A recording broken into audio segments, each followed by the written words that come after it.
আমার আল্লাহর মতো এত ভালো আর কেউ আছে? এত দরদ আর কারো আছে? আমার আল্লাহ বলেন, ও নবী আপনি শুনায় দেন, হে আল্লাহর বান্দারা, তোমরা যারা নিজেদের উপরে বাড়াবাড়ি করেছো, নিজেদের উপরে জুলুম করেছো, অত্যাচার করেছো, আমি আল্লাহর রহমত থেকে নিরাশ হয়ে যেও না। মানুষ যদি অপরাধ করে, বাপের সাথে অপরাধ করেছে, মায়ের সাথে অপরাধ করেছে, মা বাবা সন্তানের চাইতে এত বড় কল্যাণকামী তো আর কেউ নাই, কিন্তু মা বাবা কোনোদিন বলে না আয় আমার ছেলে তোরে মাফ করে দেই, এরকম বলে নাকি? মন চায় ছেলে যদি মাফ চাইতো খুশি হয়ে মাফ করে দিতাম, কিন্তু কেন যে আসে না, ডাকে না যে আয় মাফ করে দেই। মা বাপ আপনাকে এত ভালোবাসে, সেই মা বাপও আপনাকে বলে না যে আয় মাফ করে দেই। আমার আল্লাহ হচ্ছেন এমন আল্লাহ, আল্লাহ রাব্বুল আলামিন ডাকেন, এ বান্দা খুন করেছিস ফিরে আয়, জিনা করেছিস ফিরে আয়, হত্যা করেছিস ফিরে আয়, চুরি করেছিস ফিরে আয়, কুফরি করেছিস ফিরে আয়, সুদ খেয়েছিস, ঘুষ খেয়েছিস, মদ খেয়েছিস ফিরে আয়, এসে আমার দরবারে চোখের পানি ফেল, আমার দরবারে কাঁদাকাটি কর। ইন্নাল্লাহা ইয়াগফিরুয যুনুবা জামিআ ইন্নাহু হুয়াল গফুরুর রহিম। আমার দরবারে চোখের পানি ফেলে কান, আমি রব্বুল আলামিন জিন্দেগীর গুনাহ মাফ করে দেব। সুবহানাল্লাহ কোন, সুবহানাল্লাহ কোন। আমার কাছে কান, চোখের পানি ঢাল। আল্লাহ রাব্বুল আলামিনের কাছে বান্দার দুইটা ফোঁটা বেশি প্রিয়, একটা হলো জিহাদের ময়দানে যে রক্ত ফোঁটা দেওয়া হয়, এটা আল্লাহর কাছে প্রিয়, আর আল্লাহর ভয়তে গুনাহের জন্য লজ্জা করে অনুশোচনা করে বান্দা যখন চোখের পানি ছেড়ে দেয়, আল্লাহর কাছে এটা অত্যন্ত প্রিয়। নবীজি বলেছেন, বান্দা যখন গুনার ভয়তে, আল্লাহর ভয়তে, জাহান্নামের ভয়তে অনুশোচনা করে যখন চোখ দিয়ে পানি ছেড়ে দেয়, ওই চোখের পানি নাকের অর্ধেক আসতে না আসতে আল্লাহ রাব্বুল আলামিন বান্দারে মাফ করে দেয়। আল্লাহ বরদাস্ত করতে পারেন না যে বান্দা কান্দু। আমার ভাইরা, আল্লাহ রহমত, এই পৃথিবীতে আল্লাহ রহমতকে 100 ভাগ করা হয়েছে। আল্লাহ রহমতের কত ভাগ? এই 100 ভাগের 1 ভাগ সারা পৃথিবীতে ছড়াই দেওয়া হয়েছে, আর 99 ভাগ কার কাছে? আল্লাহর কাছে। একটা ভাগ দুনিয়া ছড়ানো হয়েছে আদম আলাইহিস সালাম থেকে নিয়ে এই পর্যন্ত, এখান থেকে নিয়ে কিয়ামত পর্যন্ত পৃথিবীতে যত মানুষ আসবে, যত প্রাণী আসবে, তাদের মধ্যে প্রাণী জগত গাভী তার বাছুরকে ভালোবাসে ঠিক কিনা, হাতি তার বাচ্চাকে ভালোবাসে ঠিক কিনা, মুরগি তার বাচ্চাকে ভালোবাসে কিনা, প্রত্যেক মাই তার সন্তানকে ভালোবাসে মানুষের মতো। এই ভালোবাসা, এই স্নেহ, এই মমতা, এই করুণা, এই মহব্বত একটা ভাগ দুনিয়ায় দেওয়ার পর আপনি আর আমি যতটুকু ভাগে পেয়েছি, সেই মহব্বতে, স্ত্রীর মহব্বতে অস্থির, মায়ের মহব্বতে অস্থির, সন্তানের মহব্বতে অস্থির। এখন চিন্তা করেন, একটা ভাগ সারা পৃথিবীতে বিতরণ করার পর যেটুক পেয়েছি, তাতে যদি এত মহব্বত হয়, তাহলে এর 99 ভাগ মহব্বত যে আল্লাহর কাছে জমা আছে, এই বান্দার জন্য তার কত মহব্বত, এই বান্দার জন্য কত করুণা, কত মহব্বত, কত দয়া। এই জন্য আল্লাহ রাব্বুল আলামিন বলেছেন, নাব্বি ইবাদি আন্নী আনাল গফুরুর রহিম। আমার নবী সুসংবাদ দিয়ে দাও, বান্দাদেরকে শোনায় দাও যে আমি আল্লাহ তাআলা ক্ষমাশীল আর দয়াবান। হুজুর কাঁদতেছিলেন, হযরত ওমর রাদিয়াল্লাহু তাআলা আনহু এসে দেখেন হুজুর একা কাঁদতেছে। হুজুর জিজ্ঞেস করছেন, হযরত ওমর জিজ্ঞেস করলেন, হুজুর আপনি কাঁদছেন কেন একা একা? হযরত ওমর বলেন, আমি যখন প্রশ্ন করলাম, নবীজি বললেন, আমার কাছে কিছু আগে জিবরাইল এসেছিলেন, জিবরাইল এসে আমাকে বললেন, আল্লাহ পাক বলেছেন, হে আমার নবী, ইসলামের ভিতরে থেকে যে সমস্ত মানুষগুলো ইসলামের ভিতরে থেকে চুল আর দাড়ি পাকায় দিছে, কিয়ামতের দিন এই লোকগুলারে আমি শাস্তি দিতে আমার শরম হবে। তোমার বলেন হুজুর, উম্মতের জন্য কত বড় খোঁজ খবর এটা, আর আপনি কাঁদতেছেন। হুজুর বলেন, ওমর তুমি জানো না আমার কান্নার কারণ ভিন্ন। আমার কান্নার কারণ হলো যে আল্লাহ রাব্বুল আলামিন কিয়ামতের দিন দাড়ি চুল পাকা বান্দারে শাস্তি দিতে শরম করবেন। সেই দাড়ি চুল পাকা বান্দাগুলি আল্লাহর সাথে নাফরমানি করতে শরম করে না। আমি এই লজ্জায় কাঁদতেছি।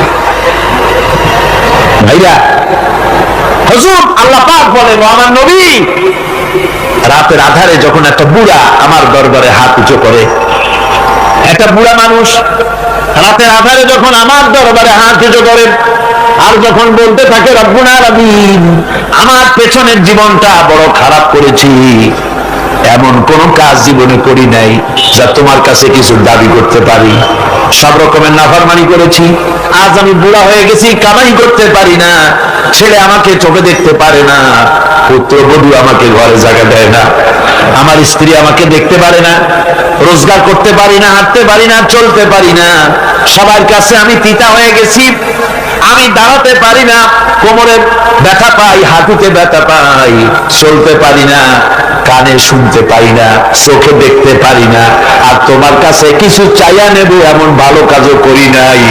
এইভাবে যখন বান্দা কাঁদতে থাকে আমার দরবারে, ও আমার হাবিব আমার রহমতের দরিয়ায় জোশ মেরে যায়, আমার শরম হয় এই বুড়াটারে কেমনে খালি হাতে ফিরাইয়া দেই।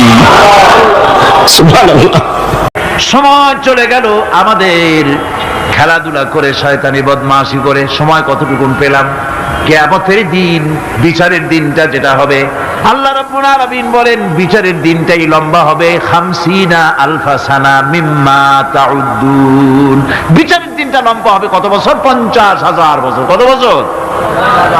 দুনিয়ায় যেভাবে তুমি হিসাব করো দুনিয়ার গণনা অনুযায়ী হাসরের বিচারের দিনটা হবে 50,000 বছরের মতো লম্বা। এক কিতাবে দেখেছি তিনি লিখেছেন হিসাব করে কিয়ামতের ওই দিনটার হিসাবে 50,000 বছর একটা দিন লম্বা। ওই হিসাবে পৃথিবীতে যারা 60 বছর বাঁচলো সেজন্য আখিরাতে 2 মিনিট দুনিয়ায় বাঁচলো। চিন্তা করেছে? মাত্র 2 মিনিট। 60 বছর যারা হায়াত পেল 2 মিনিট বাঁচলো। এই 2 মিনিটের জন্য কত হাঙ্গামা, কত মারধর, কত সন্ত্রাস, ক্ষমতার জন্য লড়াই, ফ্যান করেঙ্গে ত্যান করেঙ্গে, লাঠিকে আমদার মুগুর ভরেঙ্গে, শক্তির ঠেলায় অস্থির। আমার বন্ধুগণ, সময় চলে যাচ্ছে স্রোতের মতো করে, কারোর জন্য সময় অপেক্ষা করতেছে না। আমাদের মৃত্যু প্রতি মুহূর্তে কাছে চলে আসতেছে। এই জন্য শায়ের বলেছেন, আগাহা আপনি মৌত সে কোই বাশার নেহি, আগাহা আপনি মৌত সে कोई बशर नहीं, सामा सो बरस के हैं पल की खबर नहीं। মৃত্যু সম্পর্কে আমাদের কারো জানা নাই, যে কোনো মুহূর্তে মৃত্যু আমাদের কাছে এসে যেতে পারে, মৃত্যু সম্পর্কে কিছুই জানা নাই। অথচ প্রতি মুহূর্তে আমরা মৃত্যুর দিকে এগিয়ে চলছি। মাল সামান 100 বছর কি ধরে খাবো তাও জমা করে রেখেছি, কিন্তু এক মুহূর্তের খবর নাই। মাহফিলে এসেছি, বাড়ি যেতে পারবো নিশ্চয়তা নাই। আছে? বলেন আছে? আপনি বাড়ি যাও ভালো, বসেছেন, দাঁড়াতে পারবেন এই নিশ্চয়তা আছে? নাই। সুতরাং সুরাতে সময়ের উপরে কসম করে মূলত সময়ের অপরিসীম গুরুত্ব সম্পর্কে আল্লাহ পাক মানুষকে বুঝাই দিতেছেন। সময়ের দাম দাও। আমাদের সময় চলে যায় গান শুনতে শুনতে, আশ্চর্য মলম বিক্রি করা দেখতে দেখতে, তাস পাশা খেলতে খেলতে সময় চলে যায়, কেউ খেয়াল করে না। সময় বলতে অতীত কালও হতে পারে, আবার বর্তমানও হতে পারে। আর বর্তমান কাল কোনো কালই না। বর্তমান কাল কোনো কাল নয়। প্রতি মুহূর্তে ভবিষ্যৎ এসে বর্তমান হয়, আর প্রতি মুহূর্তে বর্তমান কি হয়? অতীত হয়ে যায়। বর্তমান কাল বলে কোনো কাল নাই। প্রতি মুহূর্তে অতীত হয়ে যাচ্ছে। এই যে আমি মাহফিলে বসছিলাম প্রথম এসে, ওইটা কি এখনো বর্তমান আছে? এই যে বর্তমান কথা বলছি, এটা অতীত হয়ে যাচ্ছে। সুতরাং বর্তমান কাল নাই। আল্লাহ পাক অল আসরের সময়ের কসম করে বলছেন, যদি আমরা চিন্তা ভাবনা করি তাহলে আমরা লক্ষ্য করব আমাদের আসল মূলধন সময়। আসল মূলধন কি? জীবনের আসল মূলধন কি? সময়ের দিকে লক্ষ্য রাখতে বলা হয়েছে। যেই জাতি, লক্ষ্য করুন, যে জাতি দৈনিক 5 বার টাইমলি অক্ত মতো সময় মতো নামাজ আদায় করতে হয়, দুর্ভাগ্যজনক সত্য সেই জাতির কাছে সময়ের কোনো দাম নাই। সময়ের দাম নাই। 9টার গাড়ি কয়টা আসবে? 9টার গাড়ি কয়টা আসবে? একদিন দেখা গেল সত্যিই 9টার সময় এসে গেছে। যাত্রীরা বলছে মাশাআল্লাহ, অন্তত একটা দিন তো 9টার সময় আসলো। স্টেশন মাস্টার বলছে না, খুশি হওয়ার কারণ নাই, আজকের না, এটা গতকালকেরটা। আমার আমেরিকার সফরের সময়, যে বাড়িতে আমি আমেরিকায় থাকি, কুইন্স এলাকায়, নিউ ইয়র্ক সিটিতে, সে বাড়িওয়ালা চাকরি করে। সে আমাকে বলল 10টি বছর আমি একটা ট্রেনে যাতায়াত করি। সে বলছে রাত 3:45 ট্রেনটা আসে, ওই ট্রেনে চড়ে সে তার কর্মস্থলে যায়। বলল 10টা বছর আমি এখানে আছি, 10 বছরের ভিতরে এই ট্রেনটা 1 মিনিটের জন্য এদিক ওদিক করলো না, ঠিক 3:45 এসে হাজির হয়ে গেছে। ঝড় হোক, বৃষ্টি হোক, স্নো পড়ুক, বরফ পড়ুক, টাইমলি চলতেছে। দুনিয়ায় ভিন্ন জাতিরা যে উন্নতি করে তার পেছনে সময়ের জ্ঞান তাদের অনেক বেশি আমাদের থেকে। কথা ঠিক কিনা? আমাদের সময়ের জ্ঞান নাই, সময়ের কোনো মূল্য আমরা দেই না। 2টার সময় মিটিং হবে, মন্ত্রী সাহেব আসেন 5টার সময়, ঠিক কিনা? বক্তৃতার জন্য সময় দেওয়া হয়েছে 20 মিনিট, নাহমাদু ওয়া নুসাল্লি আলা কইয়া সুর দিয়া 35 মিনিট গেছে নাহমাদু কইতে কইতে। সময় 20 মিনিট, তার মনেই নেই। এই যে সময়ের জ্ঞান নাই, এটা ব্যর্থতা। নামাজ মানুষকে সময়ের জ্ঞান শিখায়, কোন আলহামদুলিল্লাহ। এই সময়ের জ্ঞান আমাদেরকে শিখতে হবে। এবার আমি আপনাদের সামনে বলতে চাই, আল্লাহর নবী জনাবে মুহাম্মদ রাসূলুল্লাহ সাল্লাল্লাহু আলাইহি ওয়াসাল্লাম নামাজের ব্যাপারে কি বলছেন। এতক্ষণ তো আল্লাহর কথা শোনালাম, কার কথা শোনাইছে? আমার আল্লাহর নবী বলেন, নবীকে প্রশ্ন করা হলো, ইয়া রাসূলুল্লাহ আইয়ু শাইইন আহাব্বু ইনদাল্লাহি ফিল ইসলাম, ইসলামের মধ্যে আল্লাহর কাছে কোন জিনিসটা বেশি প্রিয়? আল্লাহর কাছে ইসলামের কোন জিনিসটা বেশি প্রিয়? হুজুর বললেন, as-salatu li waqtiha, মান তারাকা সালাতান ফালা দীনা লাহু ওয়াস-সালাতু ইমাদুদ্দিন। আল্লাহর কাছে সবচাইতে বেশি প্রিয় হচ্ছে নামাজ। সবচাইতে প্রিয় কি? নামাজ। ওয়াক্ত মতো নামাজ আদায় করা আল্লাহ পাকের বেশি প্রিয়। আর এই নামাজ হচ্ছে দ্বীনের খুঁটি। এটা দ্বীনের কি? খুঁটি। এই যে খুঁটিগুলো আছে, খুঁটিগুলো ফালাই দিলে তারপর আপনার এই প্যান্ডেল থাকবে? থাকবে না। বিল্ডিং এর পিলার ভেঙে দেন, বিল্ডিং টিকবে? ঘরের খুঁটিগুলি উড়াই ফেলেন, ঘর টিকবে? টিকবে না। দ্বীনের খুঁটি হচ্ছে নামাজ। লা দীনা লিমান লা সালাতা লাহু, যার কাছে দ্বীন নাই, যার কাছে নামাজ নাই, তার কাছে কি নাই? দ্বীন নাই, ঈমান নাই। আল্লাহর নবী বলেছেন, ওয়ান জাবির রাদিয়াল্লাহু তাআলা আনহু قال قال رسول الله صلى الله عليه وسلم بين العبد وبين الكفر ترك الصلاة। আল্লাহ পাকের নবী বলেন, আল্লাহর বান্দার মুমিন, আল্লাহর বান্দার কাফের, দুইজনের মধ্যে পার্থক্য হলো, যে ব্যক্তি নামাজ পড়ে সে আল্লাহর গোলাম, যে নামাজ পড়ে না সে কাফের হয়ে গেল। যে নামাজ পড়লো না সে কাফের হয়ে গেল। মান তারাকা সালাতান মুতাআম্মিদান ফাকাদ কাফারা, যে ব্যক্তি ইচ্ছে করে নামাজ ছেড়ে দিল সে কাফের হয়ে গেল।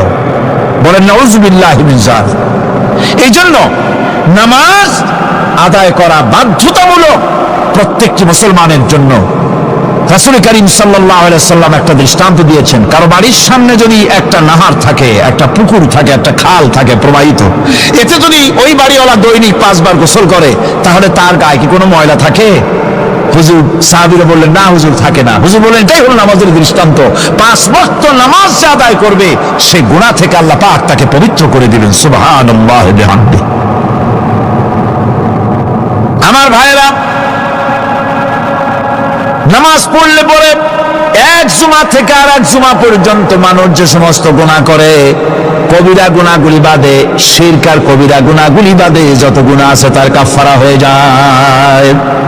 নামাজ যে সঠিকভাবে আদায় করবে, এই নামাজটা একটা কঠিন কাজ। নামাজটা কি কাজ? কে বলতেছেন কথা? আল্লাহ পাক। ওয়া ইন্নাহা লাকাবীরাতুন ইল্লা আলাল খাশিঈন। নামাজ একটা ভারী জিনিস, একটা কঠিন জিনিস। কাদের জন্য কঠিন নয়? যারা নাকি আল্লাহ পাককে ভয় করে। আল্লাযীনা ইয়াযুন্নুনা আন্নাহুম মুলাকু রাব্বিহিম ওয়া আন্নাহুম ইলাইহি রাজিউন। যারা নাকি একথা মনের ভিতরে ধারণা করে যে আল্লাহ রাব্বুল আলামিনের দরবারে আমার হাজির হওয়া লাগবে, মোলাকাত করা লাগবে, এই চিন্তা যারা করে তাদের জন্য নামাজ মোটেই কষ্টকর নয়, নামাজ মোটেই তাদের জন্য অসহনীয় নয়, বোঝা নয়, ভার নয়। তারা নামাজ আদায় ঠিকই করবে।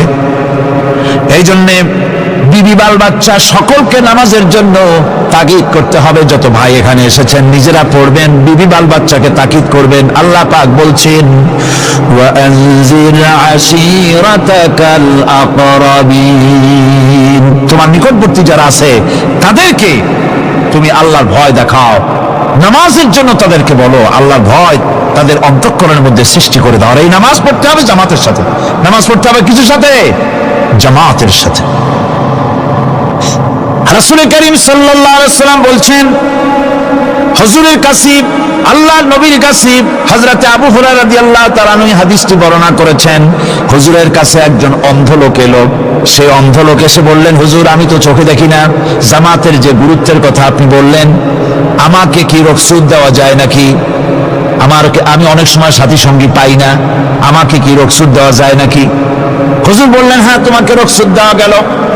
অন্ধ যখন হেঁটে যাচ্ছিলেন, নবীজি তাকে আবার ডাকলেন, ডেকে জিজ্ঞেস করলেন, অন্ধ নামাজের মসজিদের আজান কি তোমার কানে যায়? বলে হ্যাঁ আমি আজান শুনি। হুজুর বললেন, আজানের জবাব দিবা, মসজিদে এসে জামাতে নামাজ পড়বা।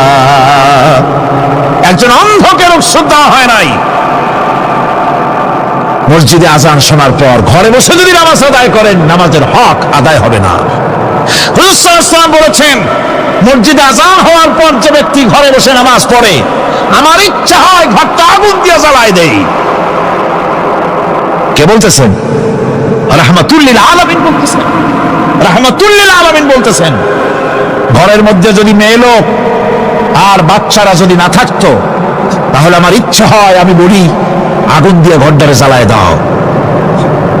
এই ঘরের মহব্বতই তো সে বাইর হয় না। নামাজের এত বড় গুরুত্ব দেওয়া হয়েছে। আমার বন্ধুগণ, এই নামাজের জামাতে আল্লাহর নবী জীবনের শেষ নামাজ জামাতে আদায় করেছেন। জীবনের শেষ নামাজটাও জামাতে আদায় করলেন। তখন তার এমন অবস্থা, এত অসুস্থ, দাঁড়াতে পারেন না, হাঁটতে পারেন না। দুইজন সাহাবীর কাঁধের উপরে ভর করে তারপরে বহু কষ্ট করে মসজিদে গিয়ে নামাজ আদায় করেছেন। খুতবা দিয়েছেন। বললেন, খুতবা দিতে গিয়ে বললেন, আজ থেকে মসজিদে নববীর চতুর্দিকের সকলের দরজা বন্ধ হয়ে যাবে, শুধু আবু বকরের দরজাটা খোলা থাকবে। আল্লাহর নবী বললেন, আল্লাহ রাব্বুল আলামিন এই পৃথিবীতে তার এক বান্দাকে জাগতিক সব সম্পদ দিতে চেয়েছিলেন, কিন্তু সে বান্দা সব জাগতিক সম্পদকে উপেক্ষা করে মাবুদের সঙ্গে দেখা করা বেশি জরুরি, বেশি পছন্দ মনে করেছেন। এতটুকুন কথা নবীজি বললেন, কেউ কিছু বুঝলো না। হযরতে আবু বকর রাদিয়াল্লাহু তাআলা আনহু হুজুরের এই কথা শুনে কাঁদতে কাঁদতে তিনি অস্থির হয়ে যাচ্ছেন। সাহাবীরা চিন্তা করলেন, হুজুর কার কথা বলেছেন, তাতে কান্নার কি আছে? বয়োবৃদ্ধ, জ্ঞান বৃদ্ধ হযরতে আবু বকর রাদিয়াল্লাহু তাআলা আনহু বুঝতে পেরেছেন, এই পৃথিবীর সব সম্পদ তো আল্লাহ হুজুরকেই দিতে চেয়েছিলেন।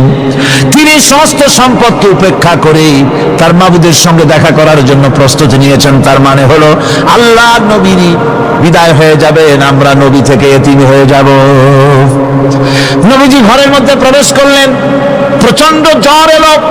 এই প্রচন্ড জ্বর নিয়ে তিনি শুয়ে আছেন, কখনো বেহুশ কখনো হুশ। এর মধ্যে আযান হয়ে গেল।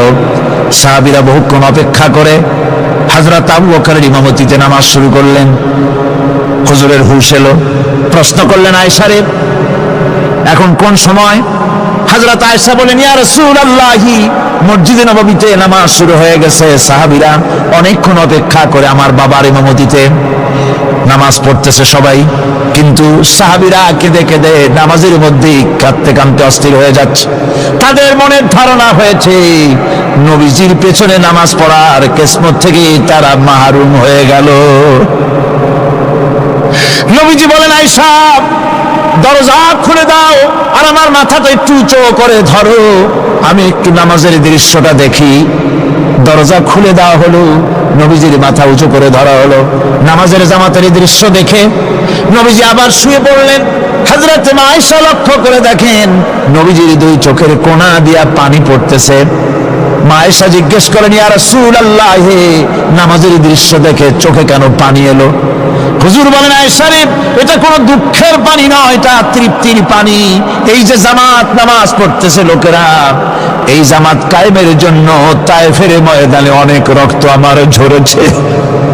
উহুদের ময়দানে দান্দান মোবারক শহীদ হয়েছে, সাহাবায়ে কেরাম জীবন দিয়েছে। এই যে জামাত আমি দেখতে পেলাম, ভবিষ্যতের একটা ছবি যেন চোখে ধরা পড়লো। আমার মনে হলো কিয়ামত পর্যন্ত এই পৃথিবীতে আমার যত উম্মত আসবে তারা এইভাবে করে জামাতে নামাজ আদায় করবে। নবীজি মাথার কাছে মালাকুল মউত যখন এসে গেছেন, আমার ভাইরা, এই পৃথিবীতে যত নবীরা এসেছিলেন মৃত্যুর সময় সমস্ত নবীরা শেষ কথা যেটা বলেছেন, হাদিস, সমস্ত নবীরা উম্মতের জন্য মৃত্যুর মুহূর্তে শেষ কথা যেটা বলেছেন সেটা হলো আসসালাত, আসসালাত, নামাজ, নামাজ। আমার নবী যখন বিদায় হয়ে যান, বিদায় মুহূর্তে মেয়ের কথা বললেন না, কলিজার টুকরা নাতির কথা বললেন না, জামাইয়ের কথা বললেন না, স্ত্রীর কথা বললেন না, মৃত্যুর সময় শেষ কথা বললেন আসসালাত, আসসালাত ওয়া মা মালাকাত আইমানুকুম, নামাজ, নামাজ, আমার উম্মতেরা নামাজ, আমার উম্মতেরা নামাজ ছেড়ে দিও না, নামাজ।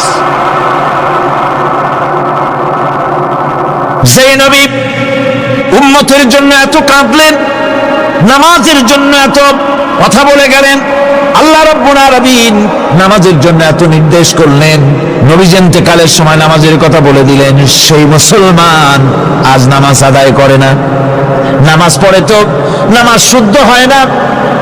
হযরত হুযায়ফা রাদিয়াল্লাহু তাআলা আনহু, তিনি একবার ইয়েমেন সফর করেছিলেন, এক মসজিদে নামাজ পড়লেন।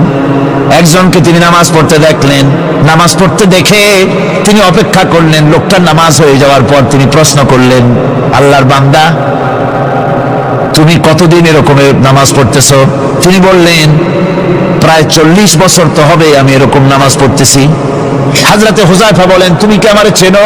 কয়, না, চিনি না। হযরত হুযায়ফা বললেন, আল্লাহর বান্দা শোনো, আমি হচ্ছি আল্লাহর নবী মুহাম্মদুর রাসূলুল্লাহ সাল্লাল্লাহু আলাইহি ওয়াসাল্লামের সাহাবী হুযায়ফা। ও আল্লাহর বান্দা, তুমি যেভাবে নামাজ পড়েছো এইরকম যদি 40 বছর নামাজ পড়ে থাকো, আল্লাহর কসম করে বলি, নবীজি যে নামাজ শিখাইছেন তোমার সে নামাজ হয় নাই, রাসূলুল্লাহ নামাজ হয় নাই। নামাজ পড়লেই হবে না, রাসূলুল্লাহ বলেছেন, সাল্লু কামা রাআইতুমুনি উসাল্লি, নামাজ পড়ো সেইভাবে যেভাবে আমারে পড়তে দেখো। বিশ্বাস করুন ভাইরা, নামাজ যদি না হয়, হরতাল করিয়া, মিছিল করিয়া, বিক্ষোভ করিয়া, যে কোনো আন্দোলন করে ইসলামকে বিজয়ী করা যাবে না যতক্ষণ পর্যন্ত নামাজ সহি না হবে। নামাজ হচ্ছে ফাউন্ডেশন, নামাজ নাই কিচ্ছু নাই। ঠুকঠাক করে 2টা সেজদা দিয়ে উঠে যাবেন, আপনার ইসলামী আন্দোলনের 4 পয়সার দাম নাই। নামাজ আগে, জিহাদের ময়দানেও নামাজ, যেখানে আছেন ওখানেই নামাজ পড়তে হবে, আর তা পড়তে হবে আদবের সাথে, মুহাব্বতের সাথে। অন্তত এক তাসবিহ পরিমাণ তো বটেই। যদি তা না হয়, রুকুর থেকে দাঁড়ালেন, সেজদায় চলে গেলেন, ওয়াজিব তরক হলো, সেজদা দিলেন না, নামাজ ফাসেদ হয়ে গেল, নষ্ট হয়ে গেল নামাজ। এটা পাগলামি না। নামাজ সহিভাবে আদায় করতে হবে। নামাজ থেকে দাঁড়াবেন, রুকুর থেকে দাঁড়ায় গেলেন, বলবেন রব্বানা লাকাল হামদ, কোন রব্বানা লাকাল হামদ হামদান কাসীরান তাইয়িবান মুবারাকান ফিহি। একজন সাহাবী এই দোয়াটা পড়ছিলেন। নামাজ শেষ করে আল্লাহর নবী প্রশ্ন করলেন, নামাজের ভিতরে অতিরিক্ত এই কথাগুলি কে বলেছো? সাহাবী ভয় পেয়ে গেলেন। ভয় তিনি বললেন, হুজুর আমি বলেছি। হুজুর বললেন, তুমি জানো না আমি নবী, তুমি নবী না, আমি যা দেখি তুমি দেখতে পাও না। তুমি যখন এই দোয়াটা পড়তেছিলে আমি লক্ষ্য করেছিলাম আল্লাহর রহমতের ফেরেশতারা প্রতিযোগিতা করতেছিল তোমার আমলনামায় কে কত বেশি নেকি লিখবে। রুকুতে দাঁড়ায়া এটা পড়বেন, সেজদায় চলে যাবেন, দুই সেজদার মাঝখানে ততক্ষণ বসে থাকবেন যতক্ষণ একটা সেজদার ভিতরে ছিলেন। পড়বেন আল্লাহুম্মা গফিরলি ওয়ারহামনি ওয়াহদিনি ওয়াফিনি ওয়ারযুকনি। নামাজের মধ্যে দোয়া করতেছে, আল্লাহ আমারে ক্ষমা করে দাও। সব দোয়া সব হুজুরের। আমাকে ক্ষমা করো, আমাকে হেদায়েত দাও, আমাকে সুস্থ করো, আমাকে রহম করো, আমাকে রিজিক দাও। সুবহানাল্লাহ। নামাজের ভিতরে দোয়া কবুলের সময়, নামাজের সেজদার ভিতরে দোয়া কবুল হয়।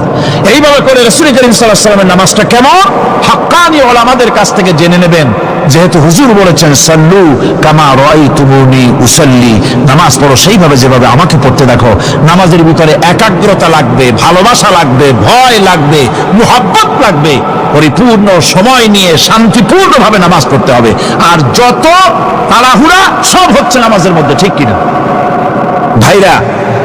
রাসূল করিম সাল্লাল্লাহু আলাইহি ওয়াসাল্লামের যে নামাজ, হুজুর যেভাবে নামাজ পড়েছেন হাদিসে যা পাওয়া যায়, হাদিসে বুখারীতে সব আছে, দেখে নেবেন, সেইভাবে নামাজটা আদায় করে নেবেন।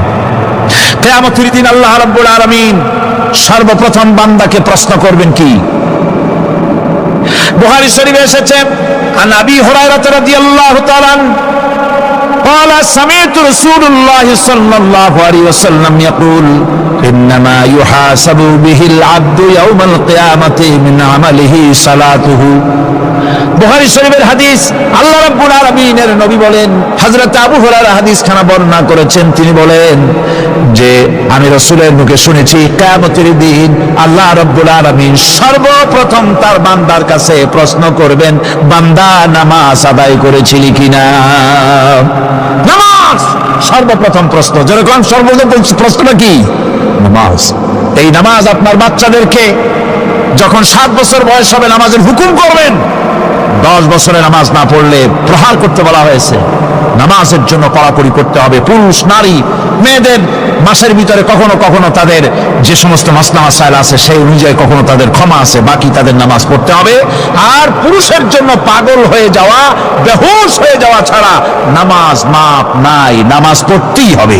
এই যে নামাজ না হলে ঈমান থাকবে না, ঈমান নষ্ট হবে, কিয়ামতে জাহান্নামে যাওয়া লাগবে। এসব কথা শোনার পর আজকের তাফসীরুল কোরআন মাহফিলে আমরা কি ওয়াদা করতে পারি যে আমরা মালাকুল মউত যতক্ষণ পর্যন্ত আমাদের মাথার কাছে না আসবে নামাজ ছেড়ে দেব না? এই ওয়াদা কি করতে পারি? 2 হাত উঁচু করুন, বলেন ইয়া আল্লাহ, আমি তোমার নামে শপথ করছি যতদিন মালাকুল মউত আমার মাথার কাছে না আসতেছে ততদিন পর্যন্ত ফরজ নামাজ, ফরজ রোজা ছেড়ে দেব না। ইয়া আল্লাহ, মৃত্যু পর্যন্ত আমার এই ওয়াদা পালনের তৌফিক আমাকে দান করো, আমিন। আল্লাহ পাক আমাদের এই ওয়াদা মঞ্জুর করুন, জোরে কোন আমিন। আলোচনা শেষ পর্যায়ে, এখন আমরা মুনাজাতের দিকে যাব। দাঁড়ানো ভাইয়েরা সবাই বসেন, মুনাজাতের শরীক হন। আল্লাহ রাব্বুল আলামিন নামাজের জন্য আমাদেরকে দোয়া শিখায় দিয়েছেন, কোন সুবহানাল্লাহ। কে শিখাইছেন দোয়া? আল্লাহ পাক দোয়া শিখালেন, রব্বি জাআলনি মুকিমাস সালাতি ওয়া মিন যুররিয়াতি রব্বানা ওয়া তাকাব্বাল দুআ।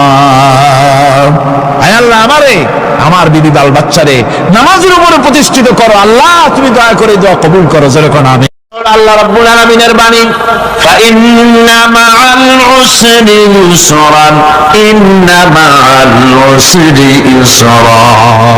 আল্লাহ পাক বলেন, জেনে রাখো, দুঃখ এবং কষ্টের সাথে রয়েছে সুযোগ আর সুবিধা, আর অসচ্ছলতার সাথে রয়েছে উদার সচ্ছলতা। জোরে কোন সুবহানাল্লাহ। কাজে ভয় পাওয়ার কারণ নাই, হতাশ হওয়ার কারণ নাই। মন আশায় বুক বেঁধে রাখো।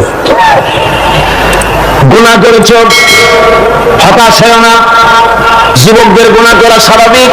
ইউনিভার্সিটির ছাত্র, কলেজের ছাত্র, প্রফেসর, শিক্ষক, অফিসার ঘুষ খেয়েছেন, জিনা করা হয়েছে, মদ খাওয়া হয়েছে, মিথ্যা কথা বলা হয়েছে, যাই কিছু করেন না কেন ভয় পাওয়ার কারণ নাই, নিরাশ হওয়ার কোনো দরকার নাই।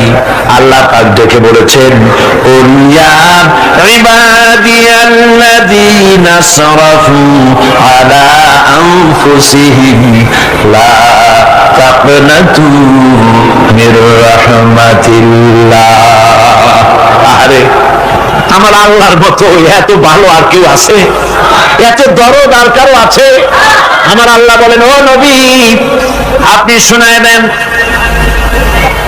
হে আল্লাহর বান্দারা, তোমরা যারা নিজেদের উপরে বাড়াবাড়ি করেছো, নিজেদের উপরে জুলুম করেছো, অত্যাচার করেছো, আমি আল্লাহর রহমত থেকে নিরাশ হয়ে যেও না।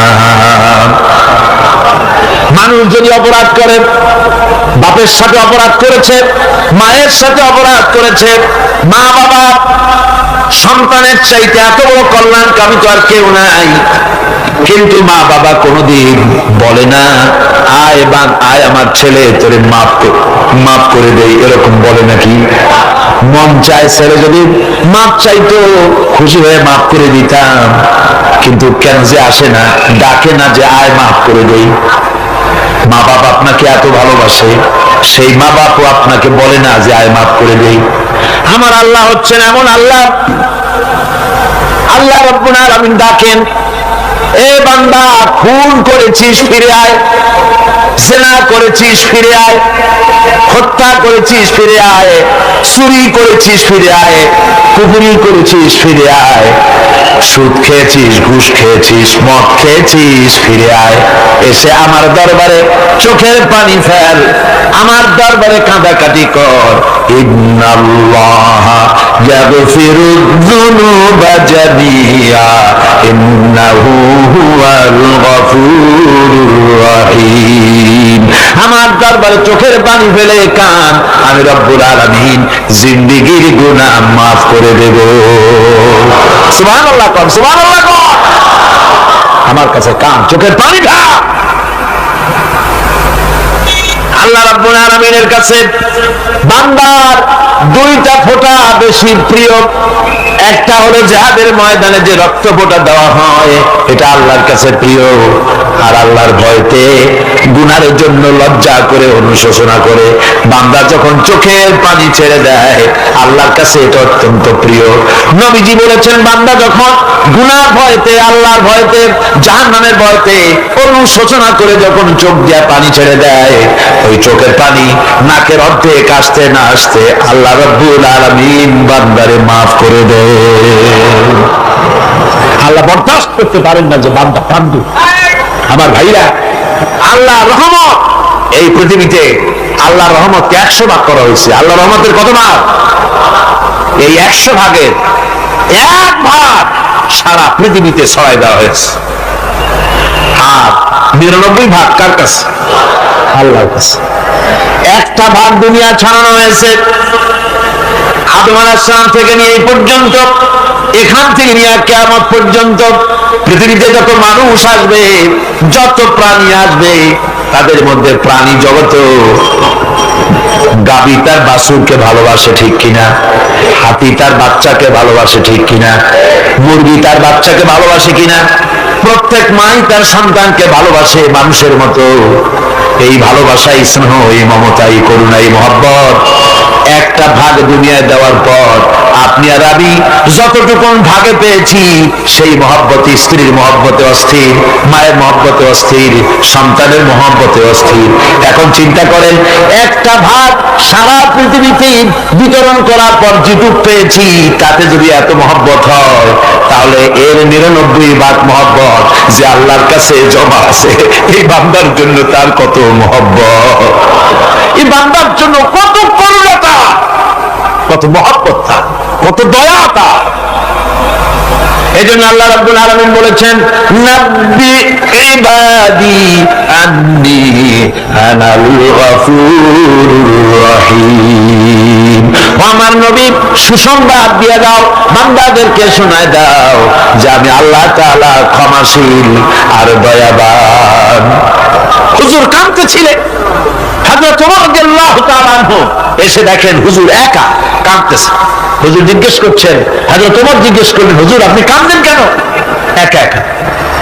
হযরত ওমর বলেন, আমি যখন প্রশ্ন করলাম নবীজি বললেন, আমার কাছে কিছু আগে জিবরাইল এসেছিলেন, জিবরাইল এসে আমাকে বললেন আল্লাহ পাক বলেছেন, হে আমার নবী, ইসলামের ভিতরে থেকে যে সমস্ত মানুষগুলো ইসলামের ভিতরে থেকে চুল আর দাড়ি পাকায় দিছে, কিয়ামতের দিন এই লোকগুলারে আমি শাস্তি দিতে আমার শরম হবে।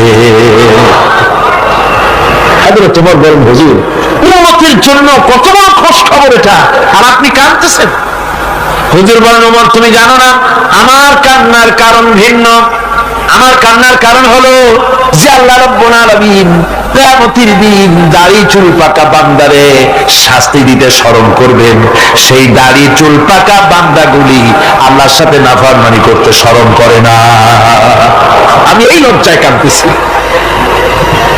ভাইয়া, হুজুর আল্লাহ পাক বলেন, ও আমার নবী, রাতের আধারে যখন একটা বুড়া আমার দরবারে হাত উঁচু করে, একটা বুড়া মানুষ রাতের আধারে যখন আমার দরবারে হাত উঁচু করে আর যখন বলতে থাকে, রব্বুল আলামিন আমার পেছনের জীবনটা বড় খারাপ করেছি, এমন কোন কাজ জীবনে করি নাই যা তোমার কাছে কিছু দাবি করতে পারি, সব রকমের নাফরমানি করেছি, আজ আমি বুড়া হয়ে গেছি, কামাই করতে পারি না, ছেলে আমাকে চোখে দেখতে পারে না, পুত্রবধূ আমাকে ঘরে জায়গা দেয় না, আমার স্ত্রী আমাকে দেখতে পারে না, রোজগার করতে পারি না, হাঁটতে পারি না, চলতে পারি না, সবার কাছে আমি তিতা হয়ে গেছি, আমি দাঁড়াতে পারি না, কোমরে ব্যথা পাই, হাঁটুতে ব্যথা পাই, চলতে পারি না, কানে শুনতে পারি না, চোখে দেখতে পারি না, আর তোমার কাছে কিছু চাইয়া নেব এমন ভালো কাজও করি নাই।